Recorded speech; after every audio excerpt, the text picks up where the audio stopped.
Good afternoon, everyone, and welcome to ENG4E, Grade 12 Workplace English, brought to you by WASA Distance Education Center. I am your instructor, Mike Laverty. Today's date is Wednesday, March 22nd, 2023. So we are on the, we're officially into spring. Doesn't feel like spring today here in Sulikout. Hopefully it feels like spring where you are, but it looks like we got a few more weeks of true winter. And of course, if you've lived up here for a few summers and springs and winters, you know that that's pretty typical for where we are. But I know I'm certainly hoping to ride my bike to work comfortably, just wearing a t-shirt. So that's something I'm looking forward to right now. All right, so we are on class 22 of a 34 class course. So we're, about 2/3 of the way through. And today's our first discussion on Unit 4. So there are 4 units in this course. Unit 4 is planning to enter the workforce. So we're going to spend some time going through the required assignments.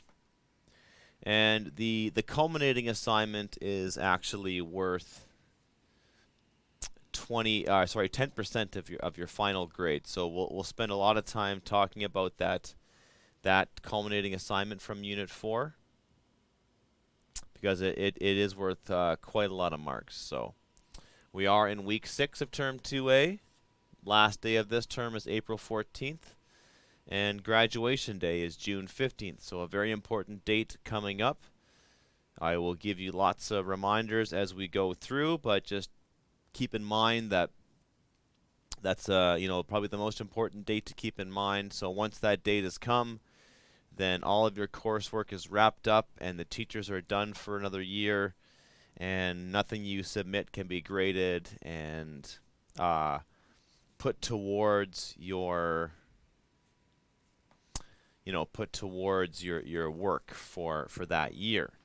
So just keep in mind that if you've put in the work already this year, just push ahead, try your best to finish it off for this year.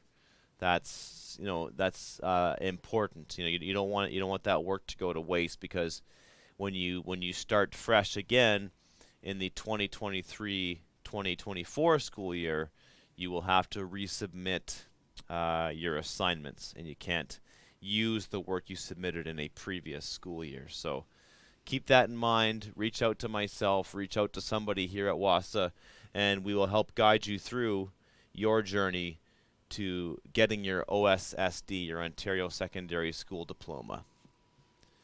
All right, so we wrapped up Unit 1, Unit 2, and Unit 3. And so we're on week 6. So we'll need all of week 6 and I think all of week 7 to go over Unit 4. And what I would like to do is to maybe spend another week. I'll see how things go after that.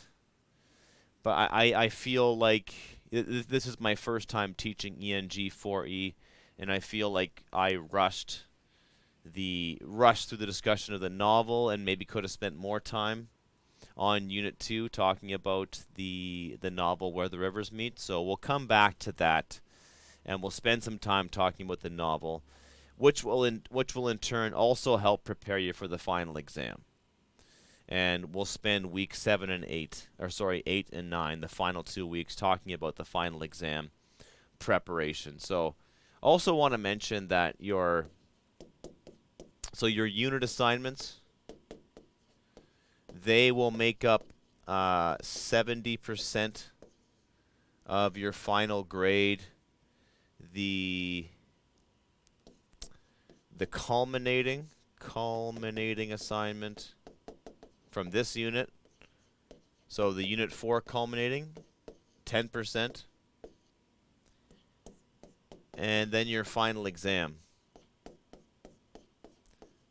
comprises the remaining 20% for a grand total of 100%. So you'll see that this culminating activity is very important. So we will spend some time on that.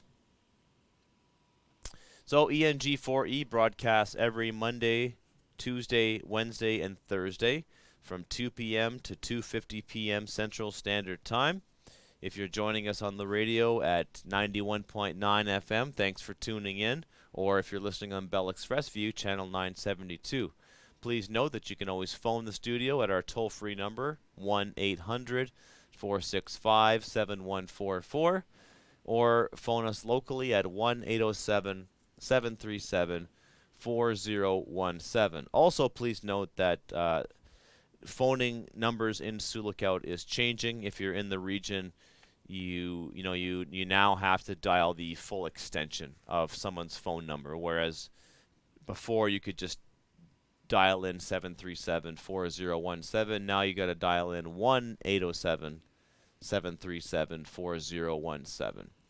You can also join us by using the Zoom application. So easiest way to do that is simply just type in zoom.us. Zoom can run through a browser, or you can actually download the software. Either way, it's the same process for joining my class. Go to zoom.us or open up the Zoom application. Select join a meeting in progress, or join a meeting, or just simply join depending on which version you're using. Enter the meeting ID 417-6699799, and you can watch us live that way. Of course, if you can't listen to us live, you can watch the YouTube videos. So Laverty Wassa, just type in my name, Laverty space Wassa, and you'll find my YouTube channel. Click on the playlist, and you will find the ENG4E playlist.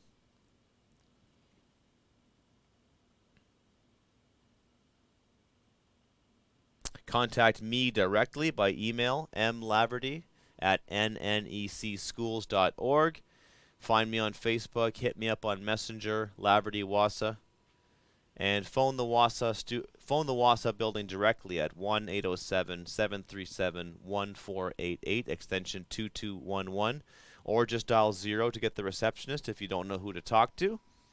And if you're unsure about plotting your path through high school graduation, talk to one of our counselors. If you got a question about this course specifically, you can talk to me as well.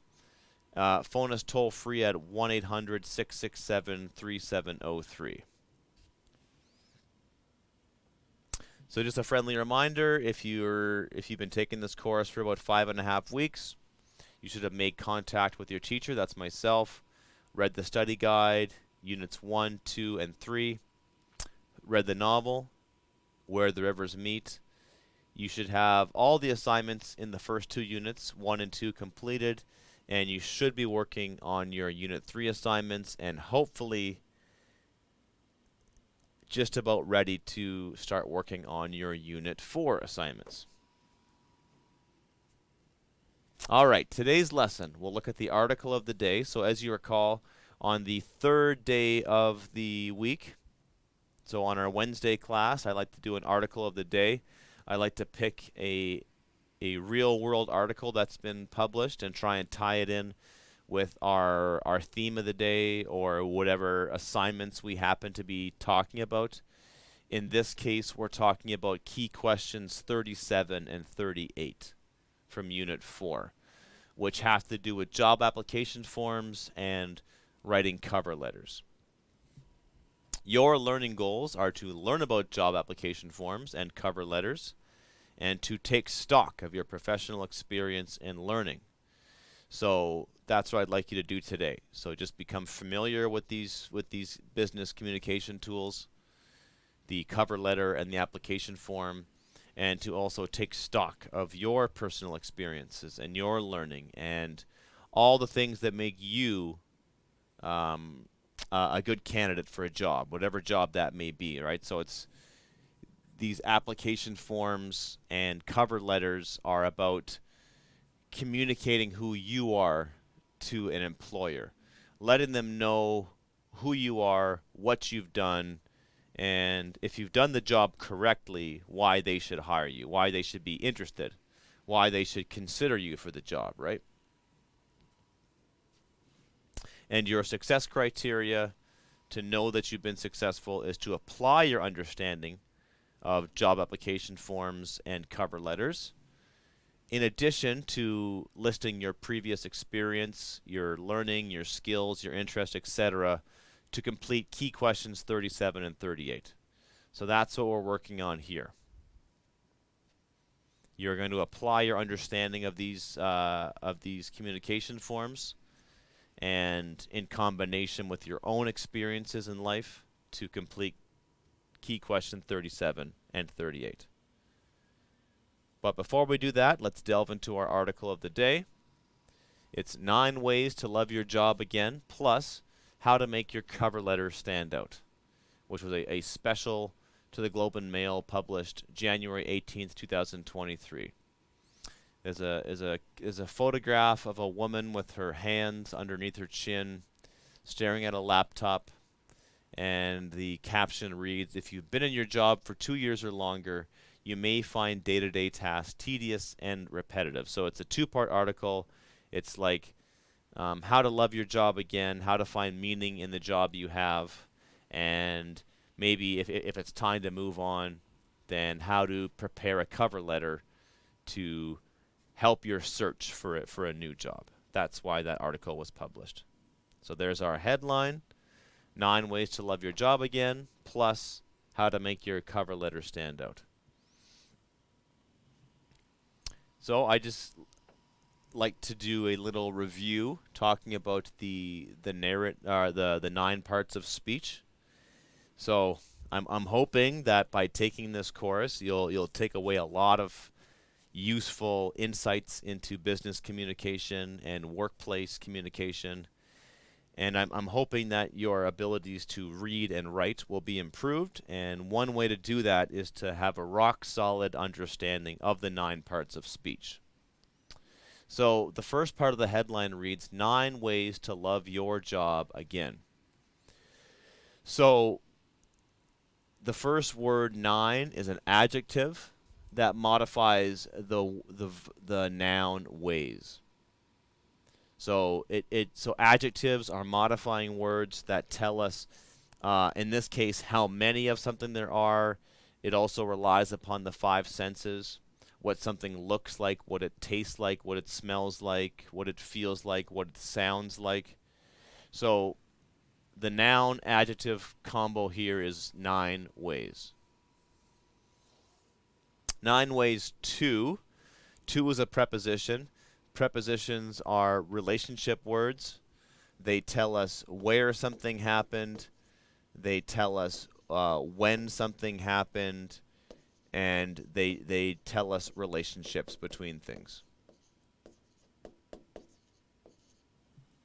So 9 ways to love, that's our verb, that's our action word, to love your job again. So the word your is a pronoun. Other pronouns are I, and pronouns are special kinds of nouns that stand in place of other nouns. So if I say, my name is Mike Laverty, I'm a teacher at WASA, I is a pronoun that stands in place for Mike. And you hear lots of discussion in the media these days where not everyone, but some people will introduce themselves like in an email or on a business card or in a meeting, and they say, my name is Mike, my preferred pronouns are he and him. So he and him are pronouns. Some people just go by they, which is not specific to a gender. But the pronoun stands in place for something. Your stands in place for I guess the reader, the person reading the article. Your job again. So job is a noun, again, is an adverb. Now, adverbs modify other words or an entire sentence. So, again modifies loving your job. So these 9 ways, they don't teach you how to love your job. They teach you how to love your job again, right? So after something has happened or after time has gone by. Plus, another preposition, how to make your cover letter stand out. So it's not just a letter, it's a cover letter. So the adjective cover modifies the noun letter. It tells us a specific kind of letter. Stand out, right? So you can stand in, you can stand out. So the verb is to stand, and preposition tells us how you're standing. We can stand in, we can stand out, we can stand by, we can stand up, right? So that verb stand is modified by many different prepositions. Again, your is a pronoun, and make. So how to make your cover letter stand out. So just good to reference these parts of speech, know what they are, and to see how they're used by other writers. The article starts off with the 9 ways to fall in love with your job again. So that's a very useful tactic to use in your writing, and that's a very popular form of writing these days. 10 ways to do this, and the 5 movies you can't miss in 2023, and the 10 most exciting new cars of 2023, and the 5 things, the 5 lessons we can learn from senior citizens as they look back on their life. So that kind of stuff, right? I chose 2 of them. 2 of the 9 ways. One was identify your impact. What is the ultimate outcome of what you do? Not at the micro level. Think big picture. Do you make someone's life easier? Do you provide information that will help others solve their problems? Are you the voice of reason when another person is in a crisis? Every job has an impact that is greater than what you see in front of you. A hospital janitor ensures patients avoid infections. A bus driver gives those without vehicles access to food and medical care. Look for your impact, and your job will have more meaning. So that I think that's great advice to give to someone. That line about the janitor really reminded me of a story about John F. Kennedy visiting like the launch station. When they were doing the missions to the moon, and he made a point of talking to everybody there. And there's a famous photograph of him shaking hands with a janitor, and that janitor had a, not quite as an important job, or as going up to space as the astronaut, but his ability to keep the environment clean and sterile for the scientists to run their experiments was absolutely essential and had to be done. So that I think that's good advice, is to so don't think of the micro level, right? So micro, as in like microscopic, means like the small details, and sometimes we can lose ourselves in the small details. But they're saying think about the macro, and macro is the opposite of micro. Macro is the big picture. Think about how your job helps other people. Focus on what you can influence. Even if you're not a perfectionist, switch your focus from what is outside your control to what you can influence. Then you'll at least have some chance of success. Too much red tape being imposed by head office, fixing that may be beyond what you are capable of. But you can always find things you can do at your level to buffer your team members from the impact. So this, the first thing I thought of when I read this is the Serenity Prayer, which is spoken at AA meetings, Alcoholics Anonymous, but it's also a very commonly well-known prayer. God grant me the serenity to to accept the things I cannot change, and the courage to face the ones that I can change, and the wisdom to know the difference, right? So it's whether or not you're an alcoholic or someone who's supporting someone from being an alcoholic, I think that's just great advice for anybody in any situation. And sometimes it is hard to tell the difference, but in a workplace setting, and that's what this course is all about, ENG4E. It is really important to identify the things in your job, the things in your workplace that maybe you can't change them. Maybe you could, but it wouldn't be worth it in the long run. And there's things are going to be the way they are. Some aspects of your job are going to be that way, no matter how much work you put in and how much you try to change them. But which is not to say you should just give up and accept things. If things are wrong in the workplace and there's injustice or someone's not being treated fairly, I mean, you have a responsibility to speak up and do something about it. But, just focus your time and energy on the things where you can influence things and focus on where you can make a difference. And how you can work with other people who work in your workplace, to make a difference. And I think that goes hand in hand with thinking about the impact you make on other people, right? So if you maximize the places where you can make change, then you're going to have that impact on other people. So I'm spending a little more time than I usually do on these articles, but this one is very useful and very relevant to our discussion on cover letters, so I'd like to continue reading it. When building a cover letter, it is important to understand the audience.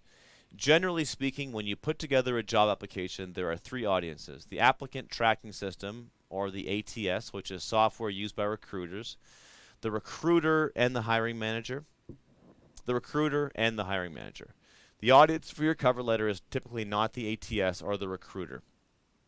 Recruiters don't usually read cover letters, but the hiring managers might. I say might because unfortunately the job search and recruitment process can be broken or fragmented. Although a job might require you to submit a cover letter, it has a 10 to 15% chance of being read by anyone. So my first tip is don't spend too much time creating a cover letter. 10 minutes should be enough to convey your interest in a job. So I sort of disagree with that last bit of advice. I think that's for people who already have a cover letter written and they've already got a template they can work with. I think that writing a cover letter is an extremely useful exercise, and it helps you understand yourself. It helps you talk about yourself. It organizes your thoughts. It's a one-page description of who you are, and it communicates so much about yourself. And even if nobody reads it, it's still a useful exercise because it's helped you organize your thoughts. It's basically a brief biography of who you are in a professional setting, and I think you should devote a couple hours to it, and it's going to be a useful document. And you got to think about your audience, right? And I think that this article might be for people who are applying at bigger organizations, so it really depends on who you're applying to, and if you have a personal connection with the person you're applying to or the job you're working for. My second tip is to create a strong template that clearly identifies the following. Number one, who are you? State your experience, years, function, and industry. If you have recently completed a certification or degree, feel free to add education. Number two, why are you applying? This should include your skill set with a concrete example from a past experience. This is a great place to also add in quantifiable metrics to showcase your success. Okay, so quantifiable metrics is just like a really fancy way of just saying, like, give the person, like, show the employer what you did specifically. And if something is quantifiable, that means I can give a number to it, or I can say, like, I know exactly what you did.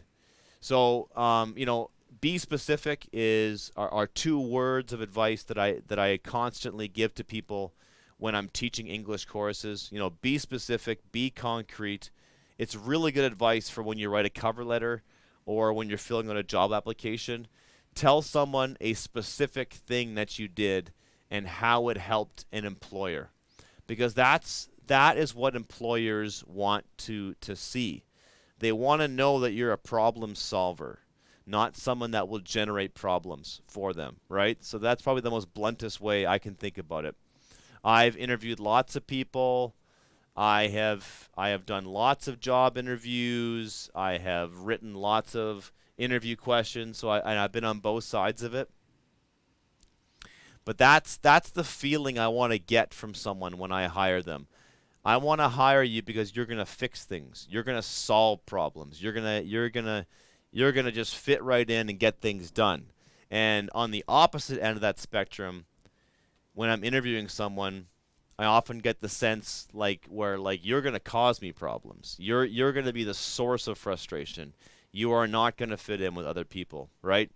And if those red flags come up, then I'm not going to hire that person. But, the green flags, the good stuff, are the people who are like, yeah, this person can solve problems. They can get things done. Number 3, why are you interested in this employer specifically?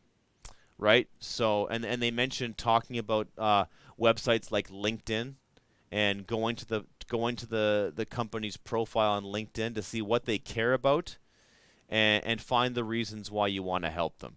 So that's important things to realize when you apply for any job, whether it be Tim Hortons or Giant Tiger or being a caretaker or a dishwasher or a nurse or a pilot, whatever occupation that you want to do. It's important that you research the employer, find out what they care about, find out what problems they're solving, what they do in their respective communities, and then tell the employer how you fit into that specifically, right? Because they don't want to read a generic cover letter or job application that doesn't talk about them specifically. Employers, they like to hear about themselves, that's a very common tactic you can do. And in a sense, you are sort of sucking up to them and kind of singing their praises. But that's, if you want to get the job, that's what you have to do. It's like, I know the good work that your company does, and I want to be part of it. I want to be one of those people. I can't wait to start doing this and that, right? That's how you get people excited, right? I don't know how many times I've gotten the answer to make money when I've asked somebody why they want to work here. And sure, it's a funny answer. Why do you want to work here? Because I want to get paid. It's funny, and sometimes people will follow that joke up with no, but seriously, I want to work here because of this. But sometimes that's all they say is I want to work here to make money, and it's it's not a good answer. Everybody likes money. We all want to make money. That's a given, right? Tell me why you want to work somewhere.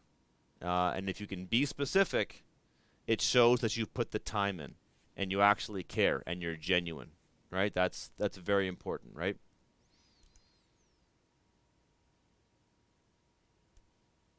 Because even the most jaded and cynical and burnt out manager, they should recognize that you and an employer. It is humbling. It should be humbling, and it should be and they should feel grateful for having an employee, a prospective employee like yourself, come to them and say, "Hey, I like your organization. I want to work here.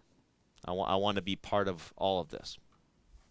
All right, on to key question 37: completing a job application form. Your task with this first assignment is to visit any employer within your community and request 2 copies of a job application form to fill out. If one employer does not use an application form for potential employees, try another. You are to use 1 copy of the form as a working, rough copy, and the other copy will be a good one to submit for marking. Any form you are able to use will be fine, since mentioned above, employers usually need the same pieces of information about you. Note: when you seek copies of a form, mention why you need them, for this course and for practice, and this should not be a problem. Remember to take your time, especially with the second copy of your form. So, just to break that down even further, you do have two options for this course, for this assignment. You can talk to an employer. So, and that's option one. So you talk to an employer, ask them to give you 2 copies of a blank job form, a job application form. You fill the first one out roughly, quickly, and then you do it again for your final copy. And so you only submit one of these job application forms for marking. And then option two is you download an online job application form from the internet. You fill out the form online and then print out a rough copy or print one out and fill it out on paper. Make corrections and then complete your final copy, which you will submit for marking. So you got 2 options. So you go to a specific employer in your community and ask them if they could just give you a copy, and if for whatever reason you can't make that work, then you go online and you find them that way. And so what I did was I did a bit of googling, and I found a couple of sources where we can go online. So I have there's an Indeed, Indeed.com, their career guide. They have a job application form that on their website it'll help you with that. So I'm just gonna find it. Indeed, what is a job application form? There we go. So what is a job application form with example? Let's see, make sure I'm sharing the right page. There we go. And so they give you a bit of background information. When searching for a job, employers use various documents to find out more information about you and your qualifications. A job application form offers the opportunity to catch the hiring manager's attention and help them see why you're a good candidate for the role. By learning about job application forms, you can prepare your responses and position yourself as a more attractive candidate. In this article, we discuss what a job application form is and explain what you can expect to fill in on in this form, and review tips to make your job application effective and unique.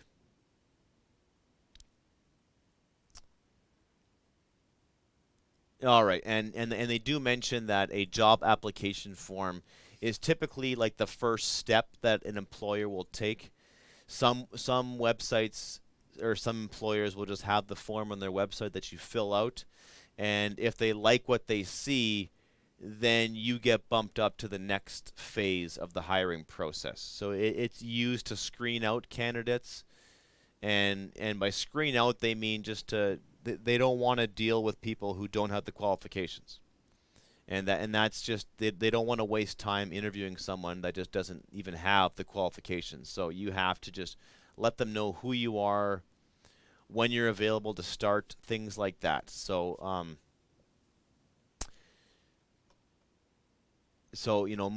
most you might find this form online, but you might do it through a paper. Sometimes you may email them directly. It might be a paper form that you fill out, and so it typically involves it typically includes the following criteria: contact information, your employment history and educational qualifications, your availability to work a job, your references. They may ask you for references, competency-based questions and additional information. So they may ask you to answer some questions or to give some information about yourself.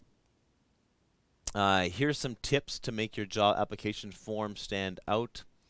Make sure you read the job description to understand what skills, experience, other qualifications employers are looking for in a promising candidate. So just make sure that you understand the job that you're applying for. Make sure that you know the qualifications before you waste your time and somebody else's time. Read the instructions carefully. Before you start filling out a job application form, review the instructions. Doing this can help you identify information that can help your application. For example, employers may include instructions on including your signature, the documents you may need to attach, and on and on and on. So ensure your responses accurately reflect your personality and your qualifications. So try to provide sincere responses to each section of the form. Expressing your professional opinions and preferences can be a good approach to getting a hiring manager's attention. Also, make sure you show enthusiasm when filling out descriptive aspects of the form and explain why you want the job. So enthusiasm is a good word. It's hard to it's hard to convey enthusiasm strictly through your writing. That's certainly a challenge, but but enthusiasm comes again, I think, by being specific and mentioning specific aspects about yourself and the job you're applying for. And then finally, review your application.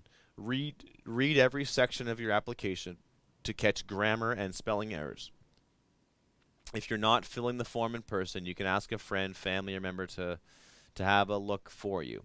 Having someone else look at your information you included can help you identify what you missed. So that's important advice for everything you write. Everything you write, if you have an opportunity, if it's appropriate to do so, if you can have somebody else look at it and read it, is always a good idea. And you'll be surprised at how many mistakes somebody else will catch because you're so close to it. Your brain will fill in the gaps.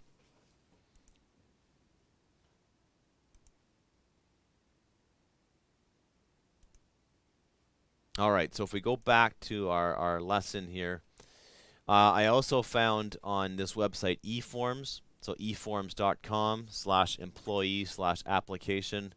They provide you with not like it doesn't provide you with information. It does provide you information with what a job application form entails, but it also gives you a downloadable form that you can fill out after you've downloaded it. So I would recommend that you do that. So that is eforms.com/employee/application. So if I go back to my browser here, and I'm going to go to eforms.com, and it was employee/application. Okay. Whoops. Whoops.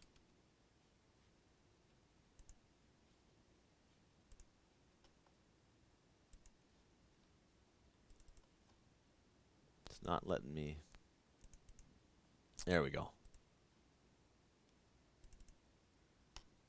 All right, so it's employee/application.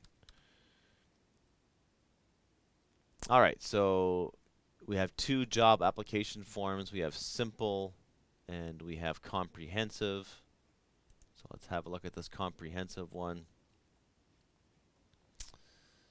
Let's see, am I still sharing that? Okay, so that's the comprehensive one that you could fill out. It is I'm noticing that it's meant for an American audience. It's got state and employment eligibility. Let's have a look at the simple one. Okay. Yeah, you can just simply cross off state and put in province. That'll work too, right? So, yeah, so I would actually recommend this first one, this simple version, 2 pages, and you can download the Adobe PDF file, and then you can. Most of these forms you can fill them in as you go along, right? So as you progress through Unit 4, we're going to be going into some specific job hunts. So the next assignment, key question 38, which I thought we'd have time to do today, but this discussion of number 30, key question 37, has taken me a lot longer than I thought, but that's okay. So I would just fill out the the application form, and you don't need to. You could just make up an employer. Like for example, I could say Tim Hortons, and then you'll just fill it out as you go along. So position applying for cashier, and then if we want, actually I might actually do that right now. Let's see. I like to go to sulakaujobs.com.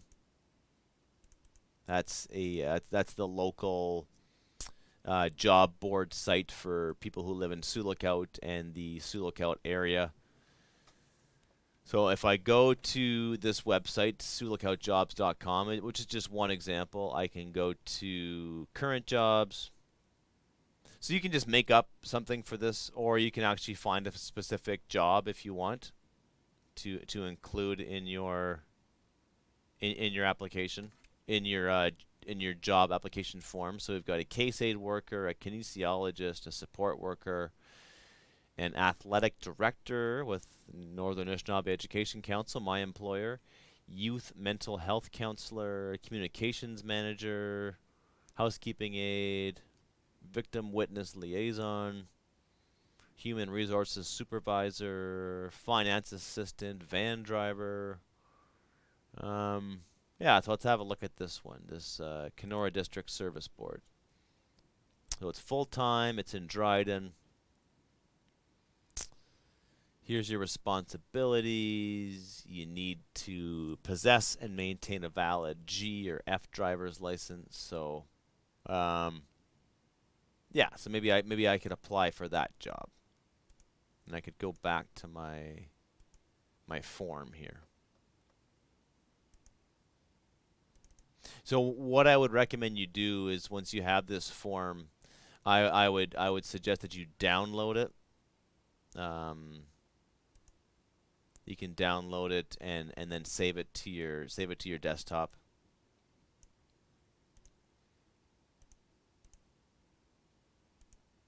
I say that because some of these. So when you open up a PDF file, it'll typically open up in the browser.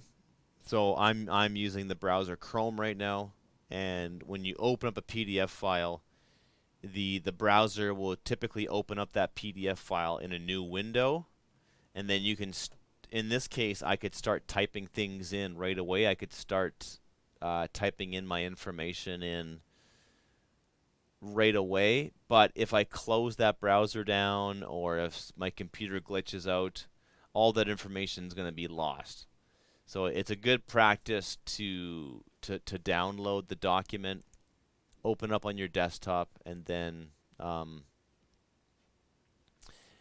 start typing it in that way, just to have a backup copy of it somewhere. And let's just I just want to see if it'll let me, if you can see my screen here, and if I open this document with Adobe Acrobat. So Adobe Acrobat is free software. Sometimes, oh, there we go. I can't edit that. Okay, good. Yeah, so it's letting me edit it right in the document. So let's see here. What am I sharing? Can everybody see this? Okay, good.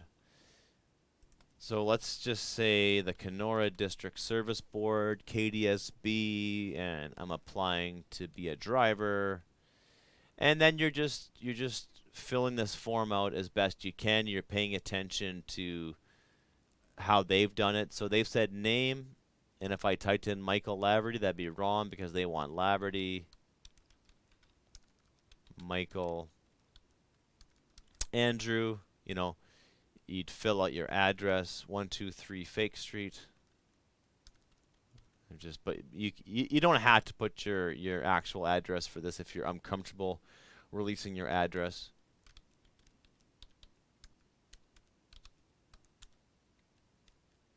I'm in Ontario, and then we can just, they say state and zip, but I know it's it's province and postal code. in America, they have zip codes.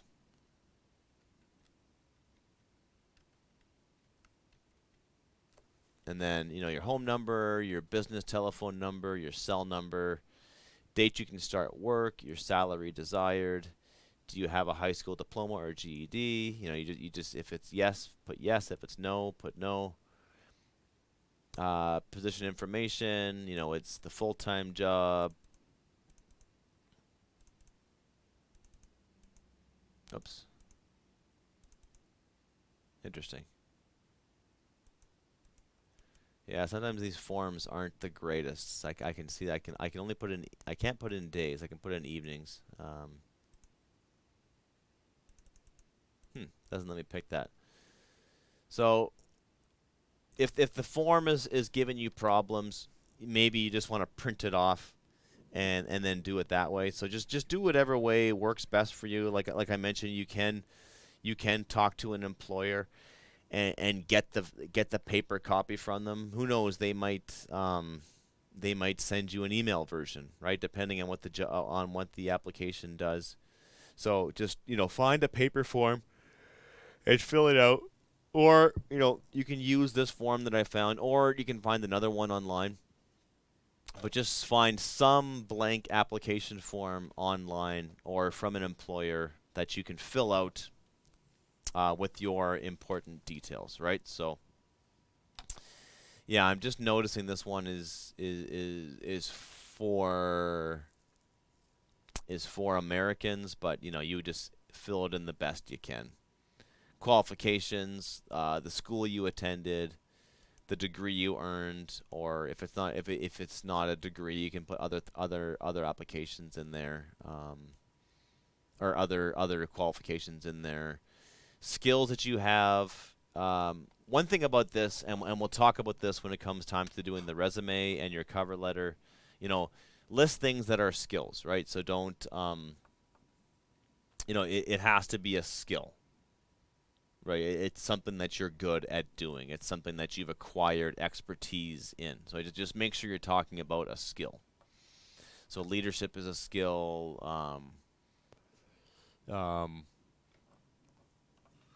But like Microsoft Office is not a skill, but communicating using technology, that's a skill, right? Or writing is a skill, reading is a skill. References, you can list some references. Your job history, do your best to enter that in the information in as best as you can. Enter that information in that way. Maybe contact your employer, yes or no, and then sign it, put a date on it. So this one that I found here is acceptable. I will accept that. You can use that if you need to, and then you can also just look for, maybe just really quickly, we could look for a Canadian job application form. And maybe I'll put this in the YouTube description once I have this class figured out. So this is the Ontario Human Rights Oh yeah, that's actually a good one. Okay. All right. So yeah, maybe right. So I just Googled that. This is the Ontario Human Rights Commission. I just Googled Canadian job application form example, and I found the Indeed.com one. We've got the job application form from GCQ Canada. So yeah, there's just find an example of an online job application form, and if you're unsure of whether it or not it's acceptable, just send me an email with the link, or send me a Facebook message, or give me a phone call. Yeah, so just yeah, find an example and then submit that. That's all the time we have for today. We will talk tomorrow.